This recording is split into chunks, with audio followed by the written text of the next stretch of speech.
हाँ जी, good morning. आज मैं एक छोटा सा अपडेट लेके आया हूँ रिगार्डिंग द नाइट्रोजन। देखिए, पहले तो लो हाइट और जो मिडल बेल्ट है उसमें इस बार जो हमें देखने में आया है तो उसमें एक कुछ प्रॉब्लम होने वाली है, जहाँ तक हमारा लास्ट एक्सपीरियंस कहता है। क्योंकि हमने देखा है कई बार, तो इस बार दिक्कत ये आने वाली है कि लो बेल्ट में जिसने एक्सेस ऑफ नाइट्रोजन यूज़ करा होगा, ठीक है, आपने आफ्टर हार्वेस्ट करा होगा, चाहे जब मर्जी करा होगा, दिक्कत ये आएगी कि एक तो हमारी वेदर आपको पता ही है, ठीक है, वेदर में पहले ही दिक्कत चली हुई है। दूसरी मेन दिक्कत ये आएगी कि लो बेल्ट और मिडल बेल्ट में 50 या 60% जो आपका बीम्स है ना, वो लीफ में कन्वर्ट होगा शायद से। ऐसा हो सकता है, क्योंकि कंडीशन देख के ऐसे ही लग रहा है कि लीफ में जाने वाला है, ठीक है, लो बेल्ट में। क्योंकि लास्ट ईयर आपको पता ही है अच्छी क्रॉप थी, और इस बार ऑफ सीज़न है। दूसरा वेदर कंडीशन ऐसी है, ठीक है, टाइमली बारिश नहीं हुई। और दिक्कत ये है कि अगर नाइट्रोजन आपने ज़्यादा यूज़ करी है पहले, ठीक है, या आप अभी नाइट्रोजन का आप ध्यान से नहीं करोगे यूज़, तो ये डेफिनेटली लीफ पे आपका 30-40% बीम्स जाएगा, जो देखने में आ रहा है कि लीफ में कन्वर्ट हो सकता है। तो दूसरा ये है कि नाइट्रोजन आप जब भी यूज़ करो, बिल्कुल जितना रिकमेंडेड डोज है या किसी ने सॉइल टेस्ट करवाया है तो उसके हिसाब से ही यूज़ करना। और एक्स्ट्रा स्प्रे में ऐसे यूज़ मत करना। एक्स्ट्रा स्प्रे में तभी यूज़ करना है, मान लो अभी आप क्या होता है कि पूरे प्लांट्स में आप नाइट्रोजन अभी ना दे सको क्योंकि टाइमली बारिश नहीं हो रही है, और नाइट्रोजन ऐड करने का टाइम बिल्कुल मैं समझता हूँ शायद अपर हाइट में भी 10 या 15 दिन इतने रहे उन्हें ग्रीन बड, क्योंकि इस बार जल्दी आने वाला सिल्वर उस पर है, और लो हाइट में आपको कुछ जगह जो स्प्राउट होना भी स्टार्ट हो गया है। तो शायद टाइम हर जगह ना भी दे पाया पूरा, तो उसके लिए आपको 2 kg यूरिया जो है आपको पिंक बड पे फिर आपको स्प्रे करनी पड़ेगी। पर चलो वो तो बाद की बात है। पर अभी फ़िलहाल आपने एक काम करना है कि देखो, अगर आपके पास, एक बात ध्यान रखो, मैं अभी जो बता रहा हूँ, देखो, जो तो आपको आप नाइट्रेट यूज़ कर रहे हो, नाइट्रेट फॉर्म में कर रहे हो नाइट्रोजन, या कोई आपका यूज़ कर रहे होंगे आप लोग अमोनिकल में, जो आपको कंपनी वाले बना के देते हैं। पर ये मैं उनके लिए बना रहा हूँ जो सस्ती खाद यूज़ करते हैं, लाइक यूरिया, ठीक है। तो यूरिया का यूज़ करने का एक तरीका है, ठीक है। कन्फ्यूज़ मत होना, आपको लेक्चर हर जगह मिलेंगे कि यूरिया अपटेक नहीं करता, ये नहीं करता, सो नहीं करता, ठीक है। क्योंकि मैं आपको बोलता हूँ लास्ट 5-6 ईयर से वी यूज़ ओनली यूरिया, ठीक है।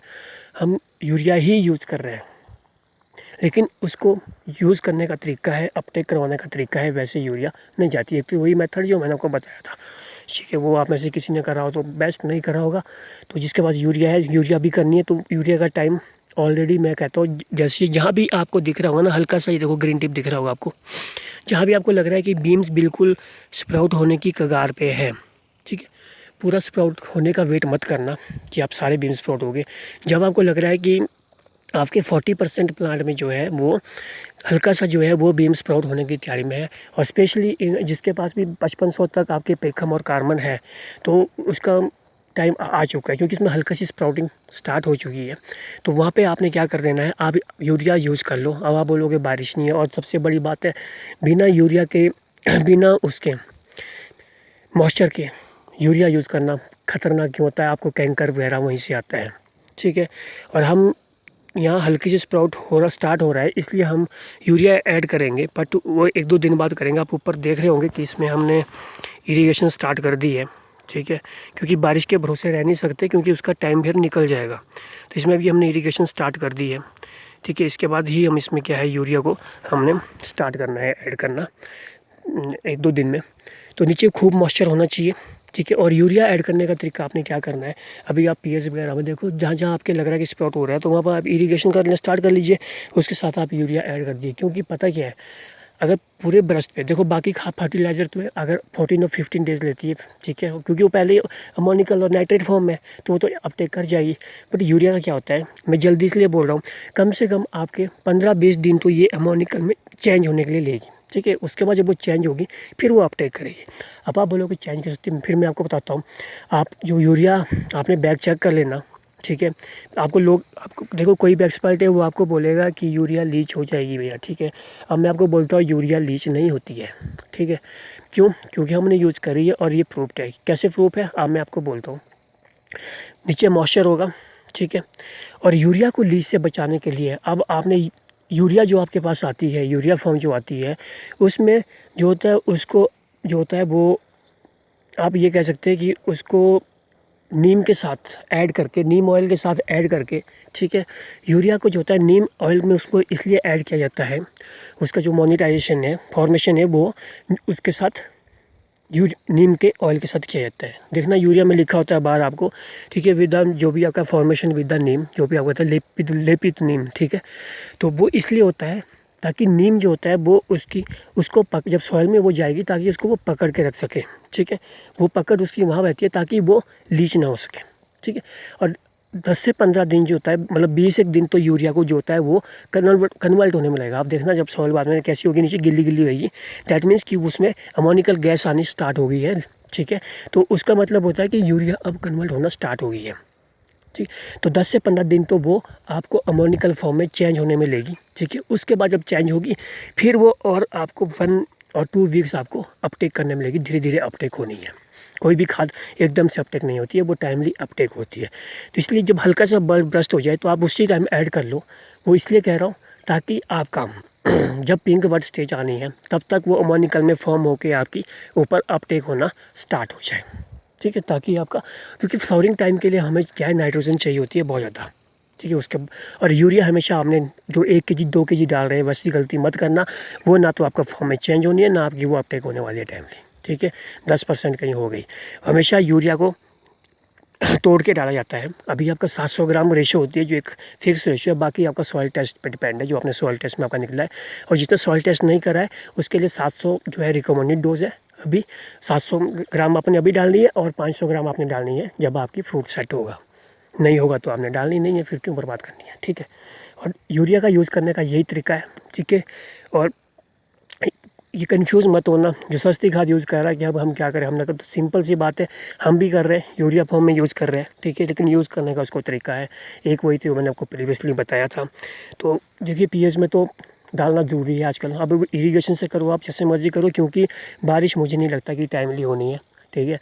नहीं तो आपको बाद में दूसरी जो नाइट्रेट और अमोनिकल फॉर्म में आती है फिर आपको वही ऐड करनी पड़ेगी, फिर यूरिया आपका डिले हो जाएगा। तो इस बारी वेदर ऐसा ही है तो लीफ पे जाएगा, ध्यान से यूज़ करना नाइट्रोजन, ज़्यादा एक्सेस में नाइट्रोजन मत डालना, वरना आपके मैक्सिमम लीफ पे ही कन्वर्ट होने वाले बी में। तो वैसे थैंक यू, बाकी देखते हैं, अभी अपडेट करते रहेंगे। अभी तो मुझे भी कम से कम अभी तो शायद कहीं एक आधा दिख रहा है, तो अभी तभी मैं थोड़ा इरीगेशन आ रही है, तो इसके बाद मैं हार्डली शायद 4 या 5 दिन के अंदर अंदर जो है वो हम नाइट्रोजन ऐड करना स्टार्ट कर देंगे। तो हमने पीएच में हमने ऑलरेडी ऐड करना स्टार्ट कर दिया है आज से।